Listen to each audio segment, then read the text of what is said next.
Hello there, Daniel here. Hope you're doing fantastic today and thank you for tuning in. I believe what you're about to hear, is the most important piece of content that I have ever been the part of creating. It is a conversation with Audra, who has had insomnia, pretty severe insomnia, for about 2.5 years. I am super thankful that Audra was willing to talk to me because I think this is so important. And if you would be willing to talk to me just like Audra did in this episode, I would be super thankful for that as well, of course. Now that said, please pay attention, please listen. I think you can learn a lot from this episode. So happy we finally, got time to connect. I think what happened was you wrote a comment initially on one of my YouTube videos, and that's how we connected initially. But first of all, just thanks for coming on and sharing. Yeah, thanks for talking to me. So yeah, just like start from the very beginning. Like, how did it happen? Like, how did you start having trouble sleeping? It was pretty much just like one night. I was living with a roommate. We were in like the same room, and she had gotten like food poisoning. We went to bed late. I had work early in the morning. We went to bed maybe at like 1 in the morning, and I had to be up at like 6.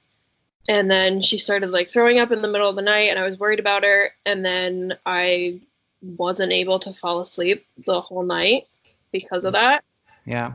So it pretty much only took one night for that to happen, because it's never happened to me before that I wasn't able to sleep the entire night despite trying. And I was just, I guess, so worried about having to be up for work, like staring at the clock, typical stuff. And then the next night I was like, okay, like I'm going to sleep well tonight because I didn't sleep at all last night. And then I didn't. So that kind of started the, I guess, trepidation of not being able to fall asleep at night. So yeah, it's literally been ever since.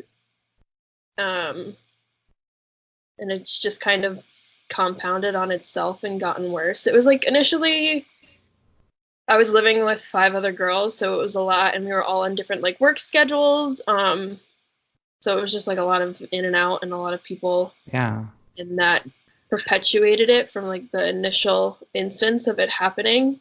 And then I moved home and it still continued. So now it's just every single night relentlessly not able to fall asleep. Got it.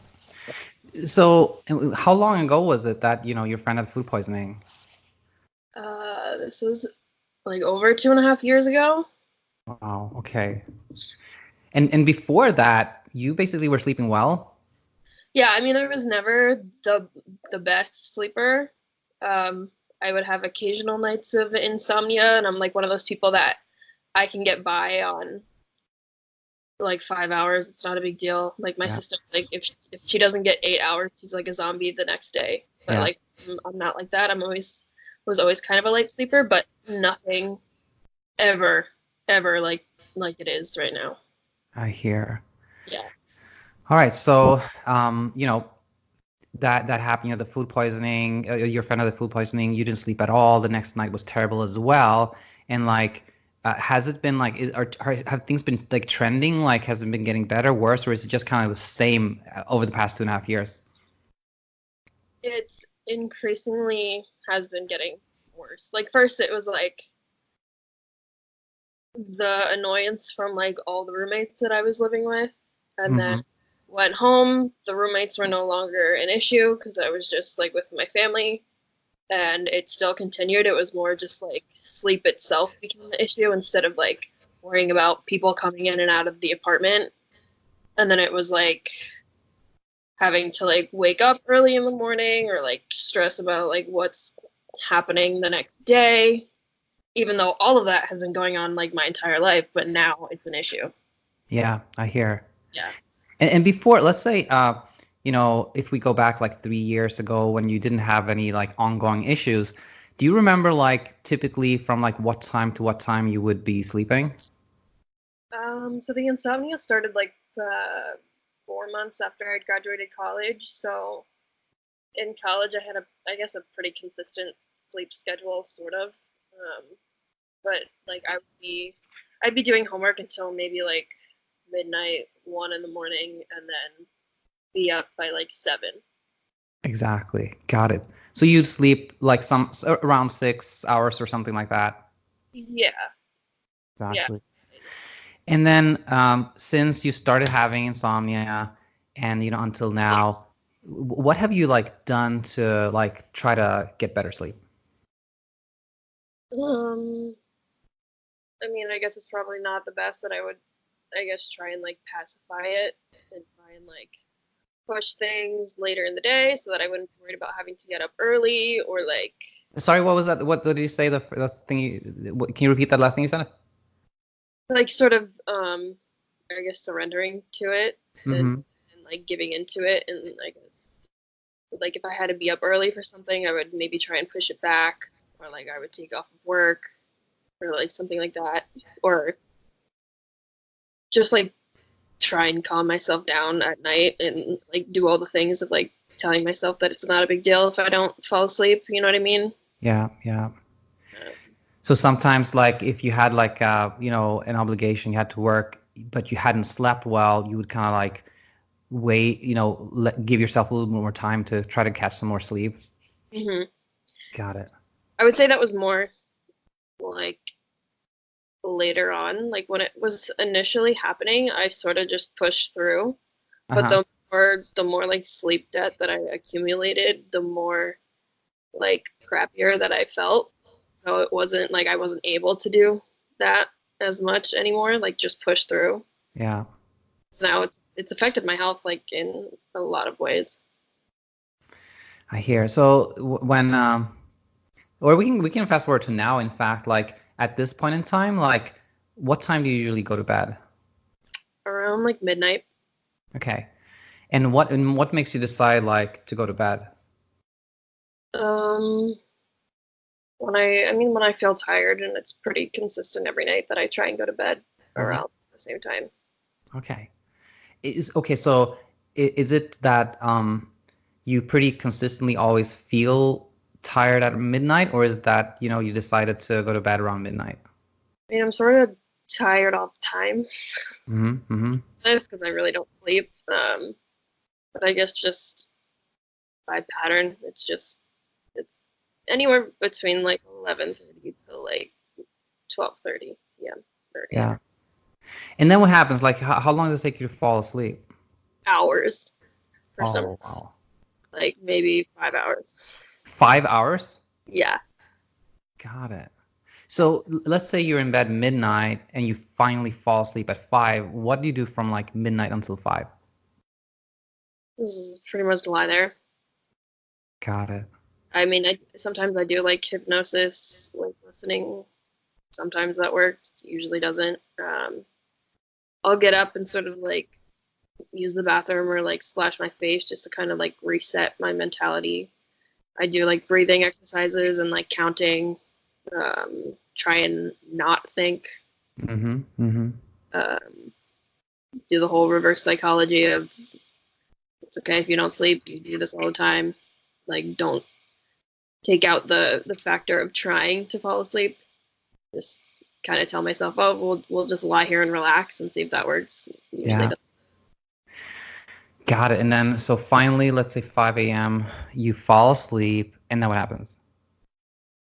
And then usually like as of maybe like the past 5 months, I can't sleep longer than 1 to 3 hours. Mm-hmm. I have not been able to sleep longer than that. I always wake up for some reason. I don't know why, because Mm-hmm.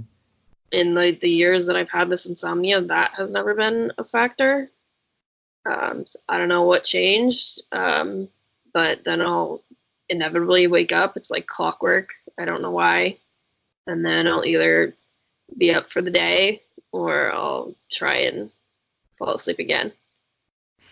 So that could be, let's say you finally fell asleep at 5, so it could be somewhere from like 6 to 8 you wake up, and if you wake up at 6, you may sleep a little bit more later on, something like that. Yeah. Got it.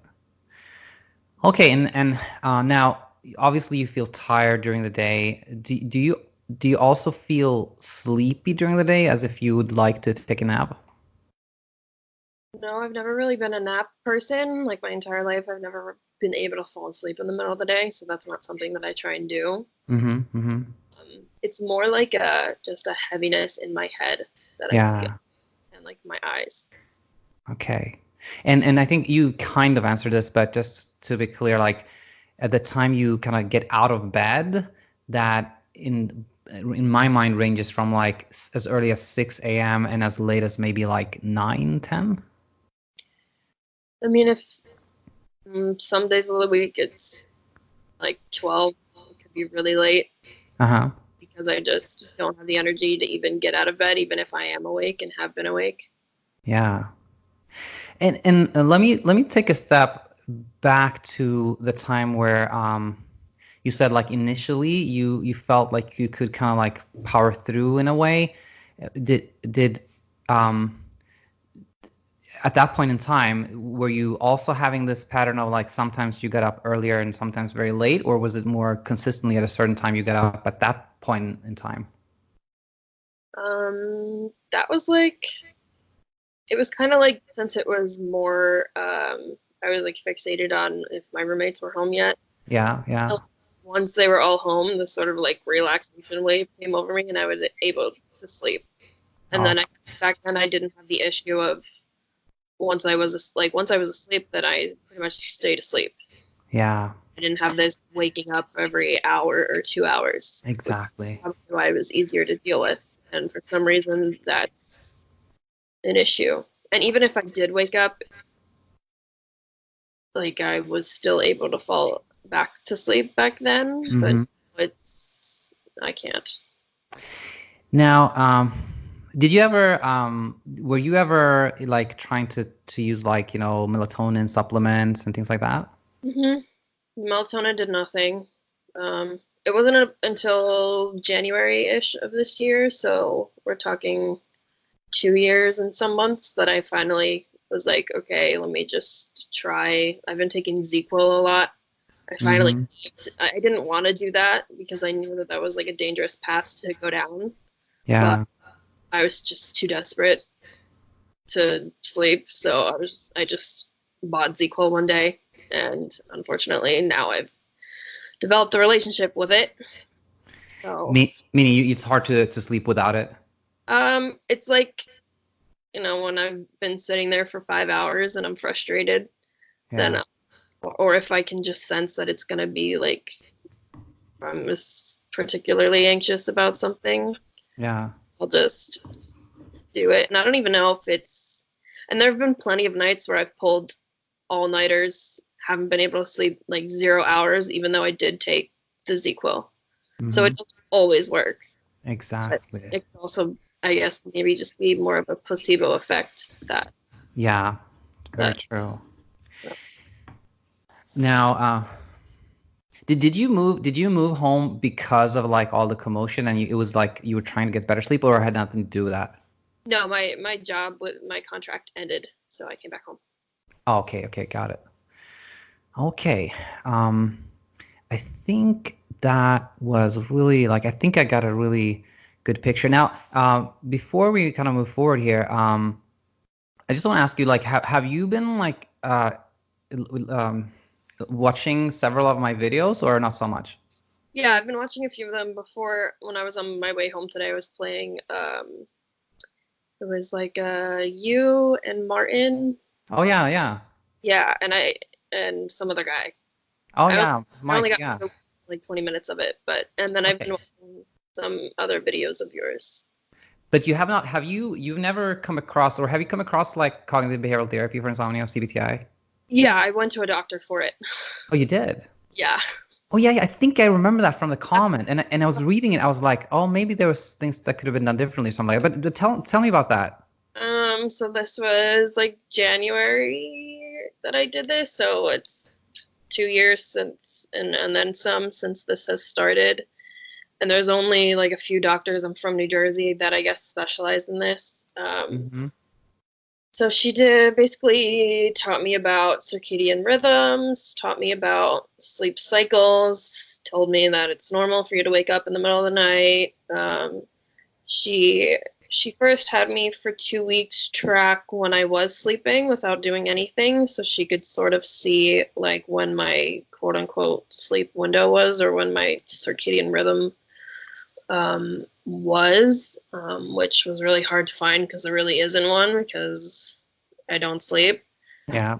Tried to like hone in on a few hours to start, which I don't remember what the time frame was.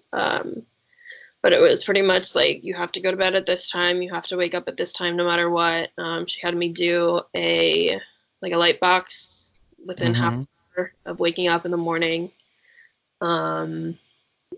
I don't drink caffeine. I don't take any, other than the Z-Quil, I don't take any like medication or like other than like Advil if I have a headache or something. Yeah.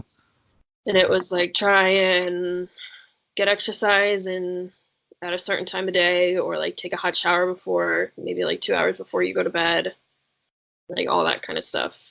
Yeah. And it didn't It do didn't much. change anything. It wasn't helpful. In my opinion and the way I think about sleep, it made it worse. It made my anxiety about sleep worse. To like know that I have to go to bed at this time, even though I'm like tired 2 hours before that, and like have to wake up at this time, even though like if it was like 5 a.m. and I had to be up at 7, there's no way that I'm falling asleep knowing that I have to be up in 2 hours. I don't know why. That's the way that I think now. Like, but way too much pressure, even on like more so on top of the pressure that I already put on myself to have to fall asleep. Got it. And I think you mentioned like in that comment you wrote that you didn't really get a full kind of explanation maybe of like what causes insomnia. Is that do you remember that? I think she like sort of lacked in the cognitive part of it. In my opinion, she was really more focused on the circadian rhythm and like Right. that that sort of rules over it. But in my case, my anxiety about sleep every time, no matter how exhausted I am, will override my circadian rhythm. Like that's why this happened in the first place. Yeah. Insomnia didn't start because my circadian rhythm was thrown off. It started because I had anxiety about having to get up for work. And then I had anxiety about not sleeping every night. Like it had nothing to do with my circadian rhythm being thrown off. Yeah. Yeah. No, I totally see where you're coming from on that one. And let me ask you another question, which was just like at this point in time, if you'd guess, how many hours do you think you sleep on a regular night? I'd say anywhere from like 3 to 5, maybe. Something in that time frame, yeah. Okay. Well, maybe we'll go to like 1 to 5. That was a little too generous. Okay. Okay. Okay, so I think by the way, I'm going to add this to the podcast episode before we start talking, but just for your purposes, Audra, this is not, I'm not going to give you medical advice. Like whatever we're talking about here is like kind of imagine that I'm taking you as an example, and then based on your example, I'm going to share my thoughts on that. But if whatever I talk about here is something that you should be doing or not, is like that's up to you to decide. So first of all, like I want to talk about like what's called the 3P model, or like exploring like why we develop insomnia, and whenever you feel like, okay, I have a question, just like immediately say butt in and ask me that question. So for, this 3P model is really helpful, and the first like P stands for predisposing factor. So some people are more or less like predisposed to develop insomnia. If somebody is like an extreme sleep preference, like somebody is like an early bird or like a night owl, like extreme night owl, extreme early bird, that's kind of a risk factor. Those people are more at risk of developing insomnia. If you have a tendency to worry, that's another one. If you're a person who is likes things to be kind of controlled and try to control things, that's another risk factor. But the important thing with that is like a lot of people have like a predisposition, have a little bit of a risk to develop insomnia, but they don't. Like they're doing fine. They may be having a little trouble here and there, but they're coping well. And then the second P is a precipitating factor. There's something that like triggers the insomnia, like you have a really bad night. And that part too is in fact normal. If you think about it like this, if you lost your job one day and then you go home and sleep like perfect, that would be like a little bit weird, right? It is in effect like it's a normal reaction not to sleep well when something is stressing us out. So those two P's are kind of normal still, but it's like what happens next, that's when the problem begins. And the third P there is like perpetuating factor. So the classic story with insomnia is that somebody had like a little bit of insomnia here and there, but they were coping fine. Something happens and you have like a night where you sleep nothing at all, or really bad. And then you think, just like you did, like, okay, that was an off night, but I'm going to be fine. And then you have a second night where you don't sleep at all. And now you become worried. Now it's like, okay, this is a problem now.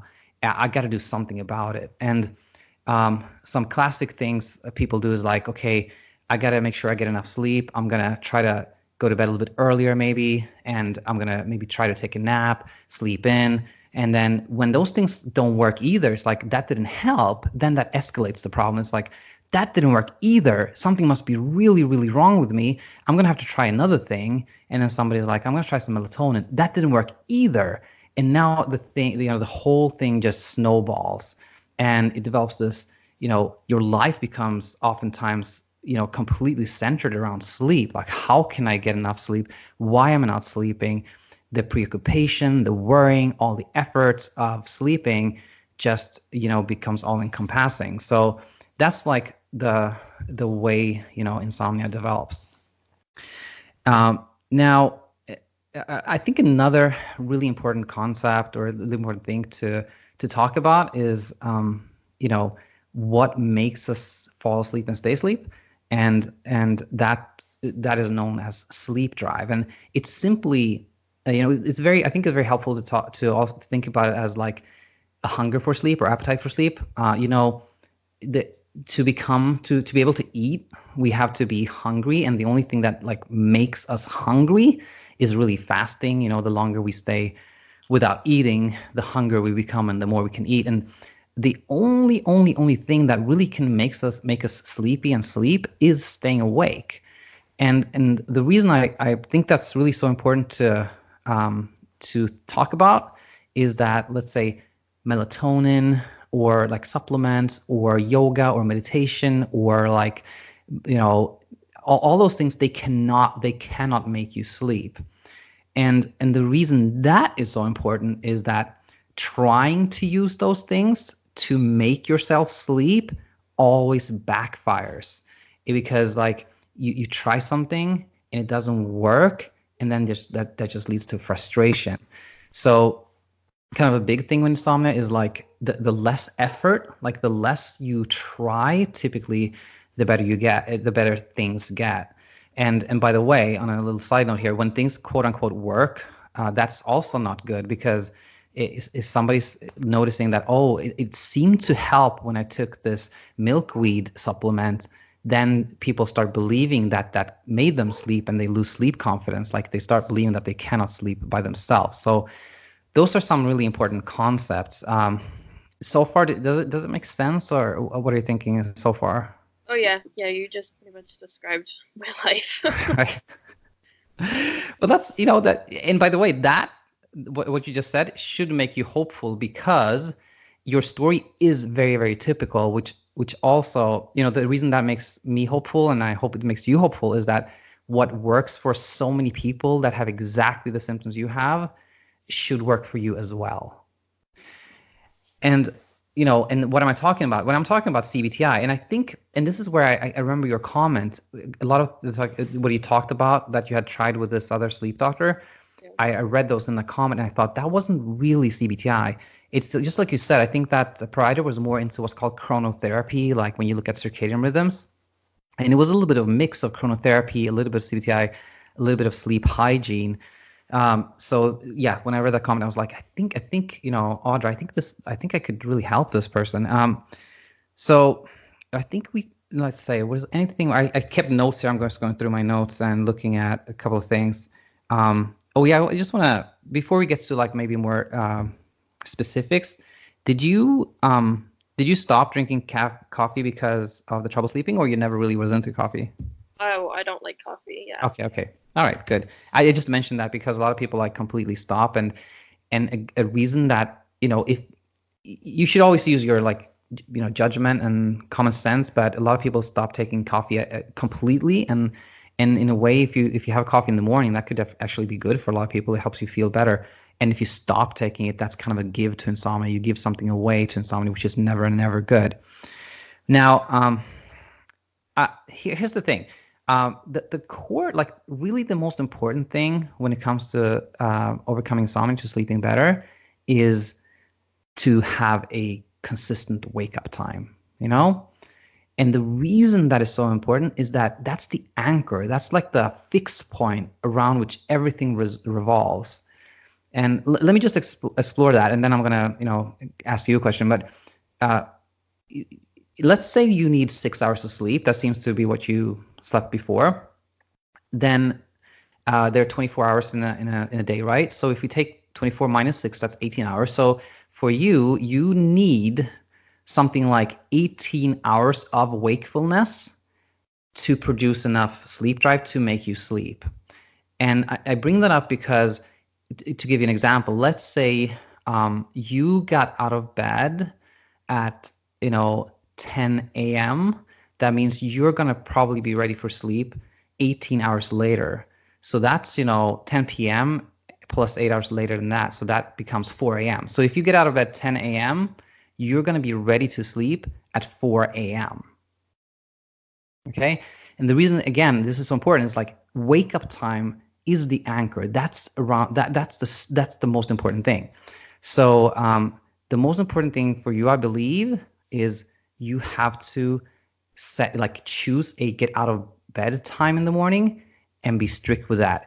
And I know you have a lot do you feel that that's anxiety provoking for you, or do you feel like I probably could do that? That probably would be pretty anxiety provoking. Yeah. Like what was I gonna say? Like I understand that, but what I don't understand is like I feel like I have so much accumulated sleep debt that I feel like I have a constant sleep drive all the time, which is why I feel like my anxiety is so high, is because something has to keep me going, and that's like cortisol and like adrenaline that's sort of like coursing through me 24/7 because I'm not getting energy from sleep, so it has to come from that. So I don't know how that's not good enough for a sleep drive for me to be able to fall asleep. Even if I have a night where I sleep 0 hours, the next day I don't fall asleep right away. That should have reset me or given me enough sleep drive, don't you think, for me to be able to sleep the next night, and it doesn't happen. So that's why I just don't. That's why I say my anxiety will and does like override it. No, I completely understand, like, what you're saying, and I guess I can, my thought as you're saying that is it's very similar to what you're saying, but kind of a twist to it, if you will. Like the fact that you're not like able to nap and falling asleep during the day, to me indicates that your sleep drive is you have to some degree you are sleep deprived, but if you were super sleep deprived, you wouldn't be able to stay awake. Like your body would just take over. So to me, like what you're describing is like a state of hyper arousal and hypervigilance. Like you're so worried, you're so alert, you're so kind of anxious, so you have high cortisol levels, and that prevents you from sleeping. But I think, your sleep drive is there. I think the hypervigilance is kind of counteracting it. But I also think what's happening is that between, let's say, midnight and 5 a.m., when you're in bed, you may have episodes of micro sleep. Are you familiar with that concept? Yeah, and like January, February, when I was like really like not sleeping at all, I would sort of have this constant head nod that would happen. My eyes would never shut, but it was almost like a twitch. So I like Googled what that meant, and I came across microsleep and what that was, and how like truck drivers kind of, it's like synonymous with them because I guess it happens to them. I don't know if it was microsleeps per se, but it sort of made sense, and I get them sometimes. But yeah. So I think that's when I see a lot of patients that have very similar symptoms to you, and I interact with a lot of people over the channel that have similar stories to yours, and I think that oftentimes that's what happens. Like you spend, in your case, like in the extreme scenario that you go to bed at midnight and you get out at 12 noon. That means in that extreme scenario you spend 12 hours in bed and you only need to sleep 6 hours. So like you are gonna have insomnia. You are not gonna be able to sleep, that time, and that is to me a big problem. But let's say if you like just imagined that you said, okay, I'm gonna say, 7 a.m. Like even if I had a terrible night, I'm gonna get out of bed at 7 a.m. What do you think would happen? I mean, that's what I do now is like kind of pacify it and succumb to it. But what I did for the initial first 2 years was get out of bed, was go to work, was live my life just regularly, and it didn't make it go away. It didn't help. Like I have a really physical job, and you'd think that would exhaust me even more. Like I would be at work at 5, 6, 7, 8 in the morning, and I would have to get up even if I slept 0 hours or 2 hours. And the next night, still, the anxiety would just keep me up. And let me ask you this: like during that time, like where you kind of were forced to get up, and now overall, do you feel like you have more problems sleeping now, or you had more problems sleeping then? It's more now, because now I've cut my schedule back like way more than I should have. And you would think that would take the anxiety away, but it didn't. Exactly, and that's exactly what I would expect, because although you were by no means sleeping well before, but you had more of a fixed wake up time. It was more regular, and therefore you had less insomnia then. Yeah, I mean, I guess it was more like I said, it was more initially the roommate issue, and then take away the roommates, but the sleep still isn't working. So now I'm blaming it on something else. With that, it's still not working. So now I'm blaming something else, and it's sort of now it's just sleep itself is the issue. Let me ask you this. Let's say you are like, oh no, I don't think I can do, like I can't really do that thing where I like get out of bed at the same time every morning. But if you work from the other end of things, like at night, do you think you could like can you tell when you're like tired from sleepy? And do you know what I mean by that question? Yeah.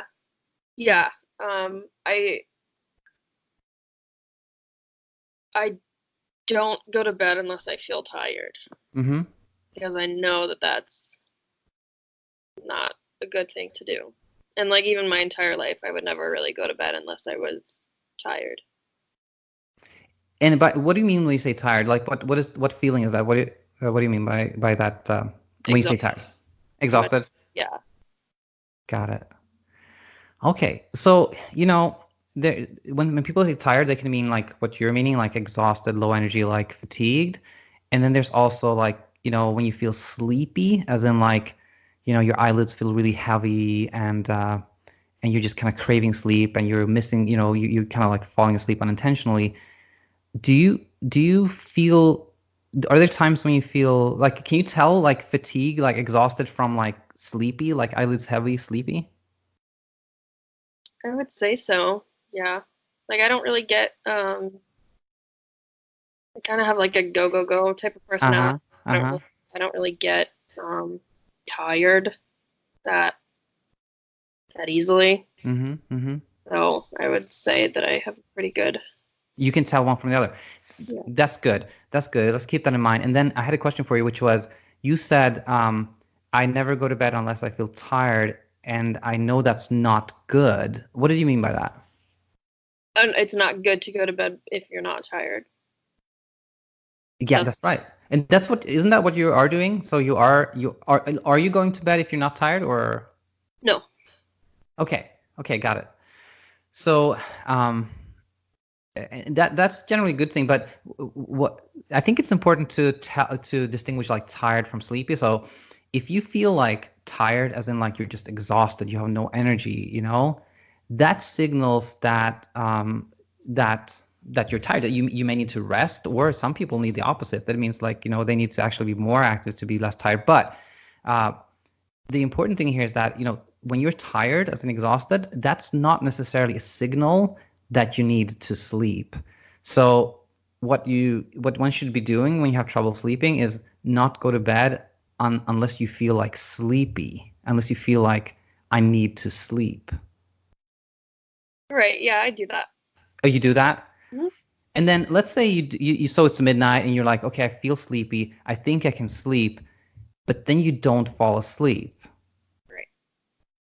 And so to me, that's like, okay, maybe you weren't really sleepy enough at that time point. And I'm sure you've heard this one before, like, okay, if you're not sleepy, then try to like leave the bedroom. Yeah. Have you tried that, or was it hard for you, or what happened? Yeah, when I was with the CBTI doctor, um, and like she called her technique CBTI, so I don't really know. Maybe I'm Yeah. just explaining it wrong or not enough. But when when it like wasn't working, she was like, "Okay, let's do. Is it called stimulus control?" I forget. Exactly. Right. She was like, "Okay, if you're tired, you get into bed, and then you don't feel tired anymore. Get up and like do some sort of like low impact thing, like folding laundry or like reading or whatever." So I would do that, and it would only like make me more anxious. Mm, I see. I see. Like I would feel tired doing it, and then I would get back into bed, and I'd be like, "Great, now I just wasted even more time. Now I have even less time before she wants me to get up." So Yeah. the anxiety just doubled. Like it did So, not help me. It didn't help me at all. And got it. it was during that time that my anxiety was so high because of it that when my body sort of did just take over and would like put me to sleep pretty much, my mind would still be up. It would be Yeah. like very lucid type of sleep where I felt completely awake and it felt like my mind was still thinking, even Mm-hmm. though maybe an hour or two had passed. Yeah. I didn't even know that was possible. And then I Googled, like, why does it feel like I'm still awake if I'm asleep? And I think it's called paradoxical insomnia or something. Exactly. So Exactly right. the point where my body does take over and put me to sleep, but my mind is still up because of that hyper arousal that you were talking about. Mm-hmm. And Mm-hmm. it's like not restful sleep at all. Like I don't feel like sometimes I feel better when I don't even sleep at all versus if I get an hour or two of that Mm-hmm. sleep. So And let me ask you this question. So, when it comes to like, the concern about like not sleeping well or not sleeping enough, is it, what is like really, what makes you really worried when it comes to like not getting sleep?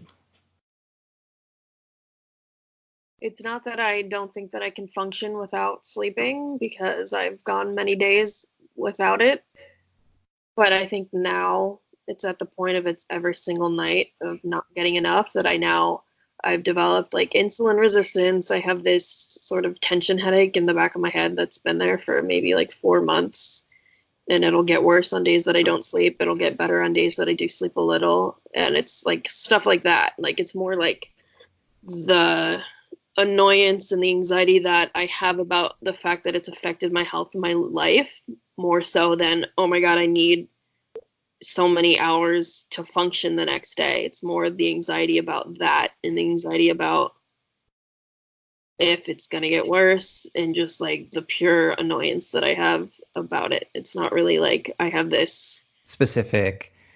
yeah, it's Okay, not it's kind of like you don't know where this is going, and you don't have no predictability. That thing. yeah, it's not like I read an article that I need 8 hours of sleep in a day, because I know for me like that's too much almost. Yeah, yeah, yeah. Yeah. And have you explored that? Like, do you do you think that there is like what in terms of like how much sleep we need? What are your thoughts on that? Like if I'm coming, like when the insomnia first started and that first night of me sleeping 0 hours, I was so nervous to go to work, Mm-hmm. because I was like, oh my God, how am I going to function? And I went to work and I felt pretty okay. And I was like, okay, that's okay. Like, that's weird. And then it kept happening, and like the sleep kept getting worse. So it was, if like I sleep 6 hours, maybe 5 nights a week, and I sleep 0 hours 2 nights a week, like I could function like that probably, because I'd be catching up on the 5 days that I wasn't getting on the other two. But Yeah. now that it's every single night, like 0 hours to me now is not the same as 0 hours was to me when I was coming off of having normal sleep before that. If you know what Yeah. Yeah. Yeah. Absolutely. like that's why the worry is more, is because now, like I said, it's affected my health like in blood work, tangible, like actual stuff that's happening now. It's not just, oh, I'm tired. Mm-hmm. Mm-hmm. So much more than that. Got it. Um, yeah, the reason I asked that was partially because a lot of people are, you know, believe that everybody has to get 8 hours, which is certainly not the case. Most people sleep on average about 6 hours. So, if you got 6 hours consistently, I'm sure you'll be feeling very, very good. Yeah, and like in college, I was getting like, I don't know, 4 on some nights that I would like be up, doing stupid stuff. And I Yeah. I wouldn't be anxious about it. Let me ask you this, and I can explore this one. If I told you that I think your story is very, very typical. I mean, you obviously have very, very severe insomnia right now, uh, but the principle, like the basics of what you told me, is very common. And what drives insomnia is typically like the worrying, like meaning like the reaction to not sleeping is often the culprit, not the fact that you're not sleeping.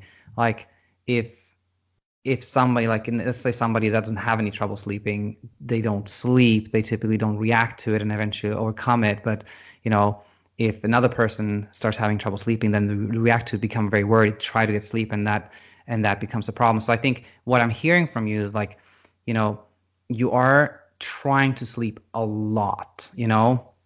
You're going to bed, when you feel tired. You're spending a lot of time in bed trying to sleep. You're doing this like yoga, breathing exercises. You have taken melatonin and supplements, and you're allotting time to sleep. Like you're trying really hard to sleep, and you're very worried about your sleep. So this concept of like you're trying to sleep and you're worrying about sleep is what is causing the insomnia. Does that sound like foreign to you, or you think like, yeah, that's probably it? I would say that's maybe like half of it. Like most of the time I go into like the night like I don't even I don't think about it. You know what I mean? Like I Mm-hmm. just try and tap into how I used to remember going to bed and not thinking about it. And a lot of the time, like I don't close my eyes and be like, okay, here we go, and like do that kind of thing. Like Mm-hmm. I'll be completely relaxed and like not anxious about it. And the sleep just like it just doesn't happen.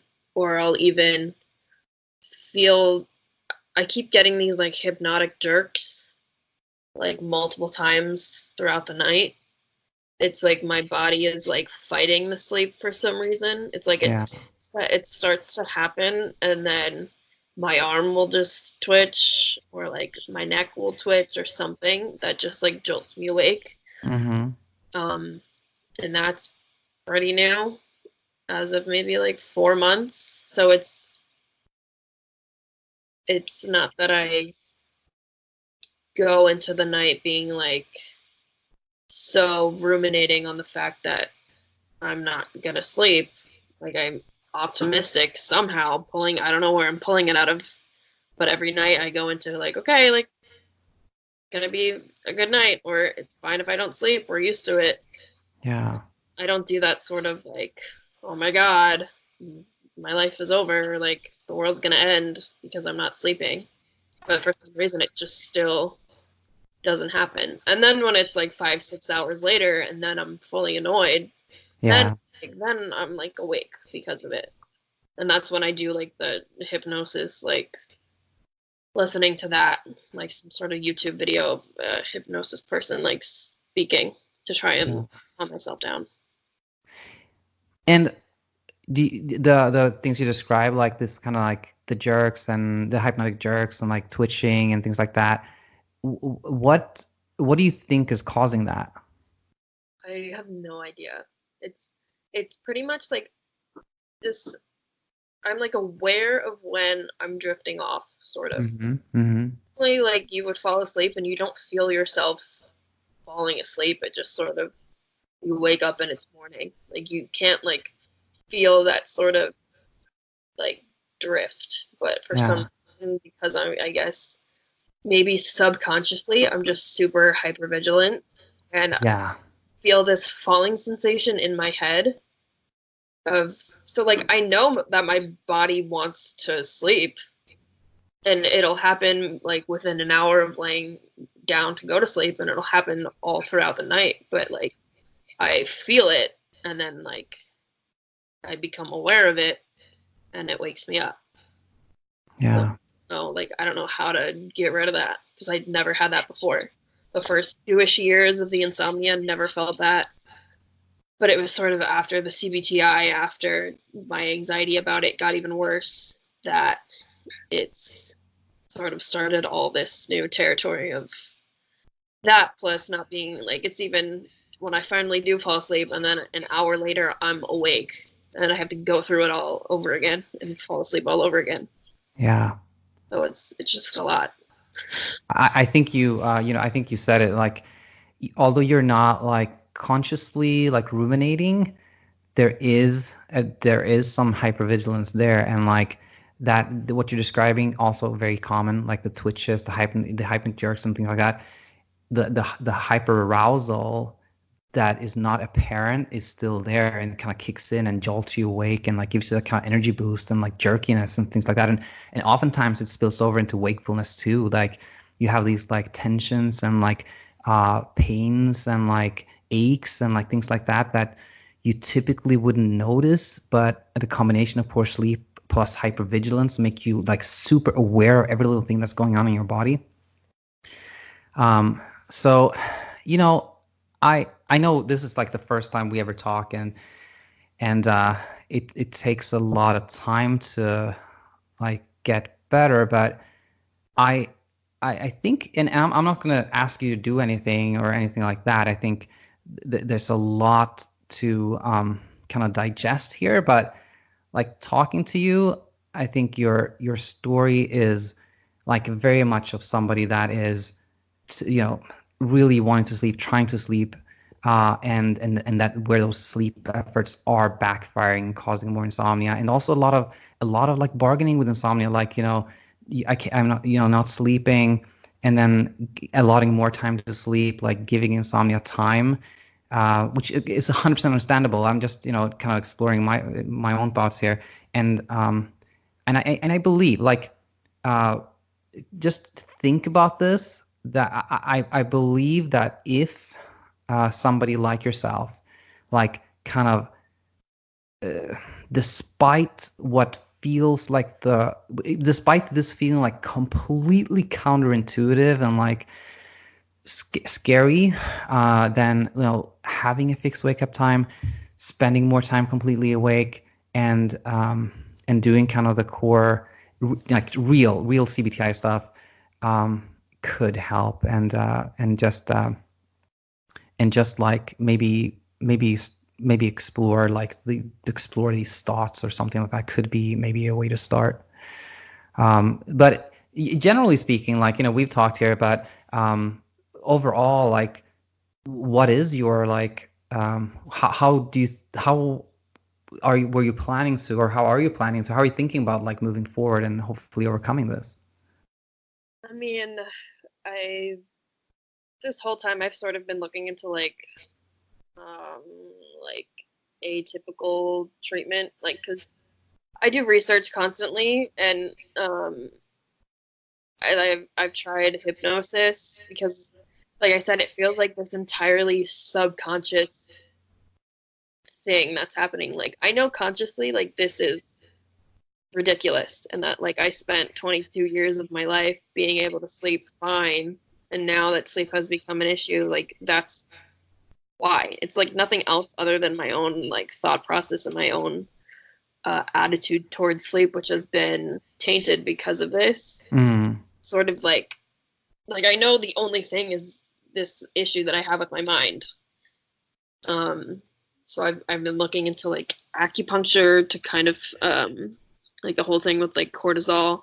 I've gotten blood tests. My cortisol is really, really high because, and also like my like adrenal glands are producing a lot of like epinephrine and stuff because of this perpetuated insomnia. So I feel like at all times, like I said, I'm just sort of like on, like sort of, and like Exactly. buzzing with like cortisol. So it's sort of like I said, like even if mentally I'm relaxed, even if I feel tired, something in me is like still like even when I drift off, it's like something subconsciously for some reason still thinks I'm in danger for some reason, and like wake up.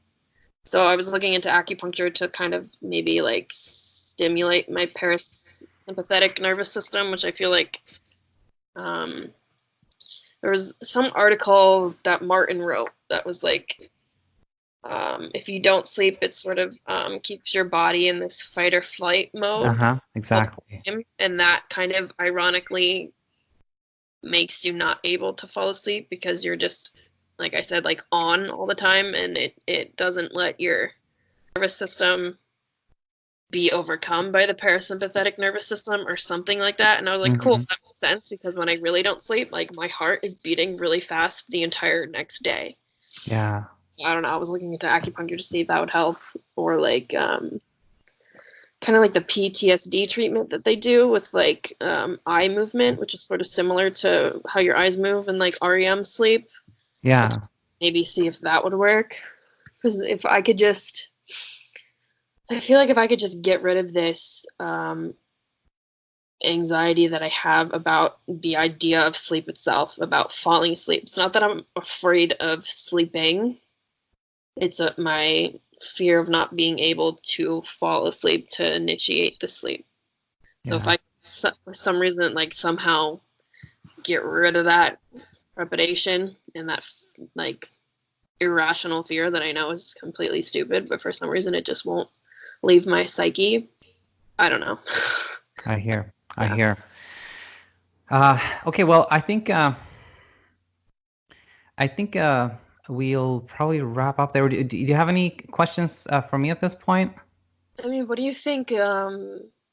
What part of the CBTI was I really missing? Okay, I think, let me ask you if you remember this, but I know you had been told like you have to get up at this time and you have to be out of bed at this time. Um, do you remember like what those intervals were, and did you do it? I want to say it was like um it was 7 in the morning, and then whatever 6 hours would be before that, or 7 hours. Oh, it was pretty tight. So it was probably like 1 to 6. Something like that. And I think Oh, I think we started with that, and I told her about how it was making me really anxious, and I think she might have pushed it back by like half an hour, and she was like, that's the best I can do for now. Like, let's start with that. So it could have been like, I think it might have been like 12:30 to 7. yeah. Okay, I got it. For a lot of people, that is very anxiety provoking. Like, I only have this amount of time to sleep. Like that in itself becomes a worry, and then that makes things worse. And one uh, way of like mitigating that a little bit is to this. I learned this by Mike, by the way, the other of the two guys I was talking with in that video you mentioned. But he says another way to do it is like you have a time in the evening after which you don't check the time. So let's say that's like 10:30 p.m. and you say, okay, after 10:30, I'll do whatever I want, but I'm just not going to check the time, and I'm going to let like be completely guided by how I feel. And if I feel sleepy, I go to bed. If I don't feel sleepy, I stay out of bed. But then you still have to have like a wake up time, but that's the only time point involved is like the time like your alarm goes off, and that's the time to get out of bed. That can for some people make it a little bit less, anxiety provoking. But still do that part of CBTI, which is called, bedtime restricting, or restricting time in bed. Do Yeah, you? Uh-huh. Huh? when she was explaining it, um, I don't know, I was sort of like, 'cause she was pretty much um, like you're gonna have to do this for the rest of your life, pretty much. Like Oh, kind of like okay. insinuating to that, and that I was just like, that to me doesn't seem practical. So I was like, if I'm out with my friends and we're out till whatever hour, like I still have to get up at 7 in the morning. She was like, yeah, it's just a choice that you actively have to make, that you're gonna get less sleep that night. And I was just like to me, like my entire life, I've been able to just go to bed when I go to bed, and that's it. So it didn't make sense to me that now, like I was 24 at the time, I'm 25, like the rest of my entire life I have to be on this like strict sleep schedule didn't seem like a viable answer. I don't know. And Oh, and if it started working, like I feel like I would have developed this complex of, if I don't go to bed at X time, then I'm not going to sleep at all, because that's the only thing now that I know will work. oh, You know what I mean? okay. It Yeah. was just like to put making sleep more of a job, making it more regimented, and like less just like you said, like you can't force it, you can't make it happen. Like, and you just need to let it happen. And like the more rules and the more like regulations that I put on it, that I already like now have, like didn't seem like it was gonna help. You know what? I understand 100%, and I think the way I think of it is much more like this. And I think what I am going to express now is like the standard opinion on this. So, the kind of the stuff you do with CBTI initially, which is like, limiting time in bed, is really important for a while. But then once you're getting better, then you can relax that. And then once you have built sleep confidence again, you're like, you know what, I can sleep. I'm less worried as things are going better. Then you can relax it even more. And the goal, of course, is to get to the point where, you were 5 years ago, where you're like, don't even think about sleep. It's just like, you can do whatever you want when you've overcome your insomnia. You can do whatever you want. It's like when you have insomnia, that's when you know you have to apply these things a little bit harder. Yeah. Yeah, that makes sense. Yeah, I don't know. I just like knowing myself, I know I have sort of like like an all or nothing or like black and white Uh-huh. Uh-huh. mentality. Like almost, even if I know that it's irrational for some reason, like so like just knowing myself and how my mind works, even though sometimes if I don't agree with my own mind, if that makes sense, that's why I pulled out of the CBTI, because I was like, this is making me worse. It's making my ideals about sleep worse. And like almost like the more, that's why I also try not to research sleep that much, because the Good. more that I've learned about it, the more like aware that I am about like what's happening. And it's almost like I wish I could just like go back and like not know any of this so that I didn't have all these like this knowledge of it, if that makes sense. It makes 100% sense. Like it's good. Like that, your instinct is very, very good because like researching, going on online forums, that's just very anxiety provoking, and that's not good for the vast majority. And the other thing is like it's like just like you say, if you like. Do you remember that? Oh, maybe I'm a bit older than you guys, but you remember the movie Men in Black? Mm-hmm. And where they like zap people and get amnesia. Like if you could become like amnesic to the whole Insomnia episode and you don't even remember it, that would solve the whole thing, you I've like know? even Googled if that's even possible to give myself, if I can like fall off a horse or like something to just like wipe my memory, like I would be able to sleep perfectly fine, which is like 100%, 100%, 100%. Yeah, absolutely right. ugh. All right, well. Obviously, that's not, that's I don't recommend you to fall off a horse, obviously, but in principle, it's very important. Like if you don't even remember having insomnia, you wouldn't have it. Like you would just like go about your life and okay, time to go to bed, wake up, and that's it.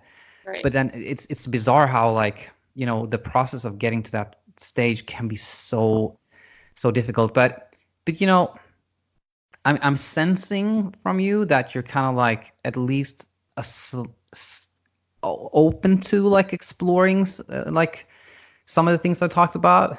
Yeah. That's Yeah. great. That's Yeah. great. Have you read any books on like and I know I'm kind of contradicting myself, like don't Google things, but there are some really good books. Have you read any books? I was looking into the two that you recommended. I'll probably order them, I guess.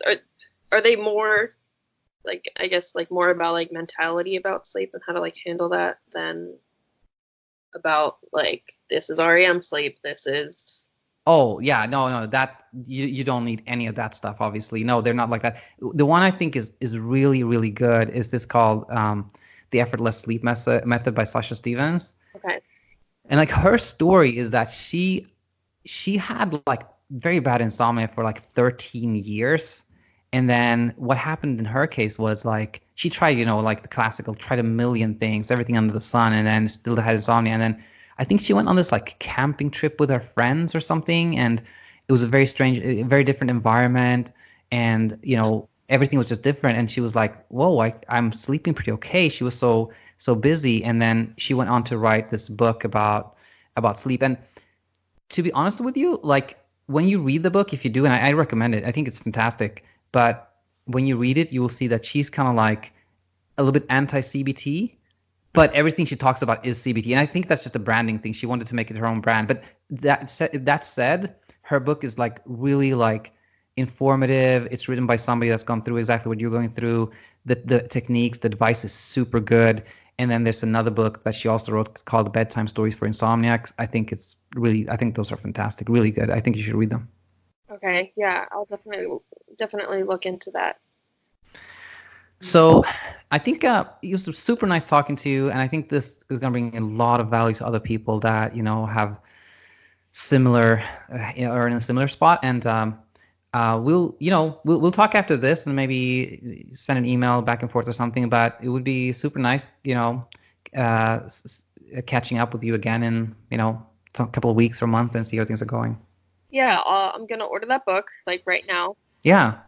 I'll finish that video that I was watching of you and Martin and Mike, and watch a few other videos. But I'll definitely be in touch. Thank you so much for talking to me.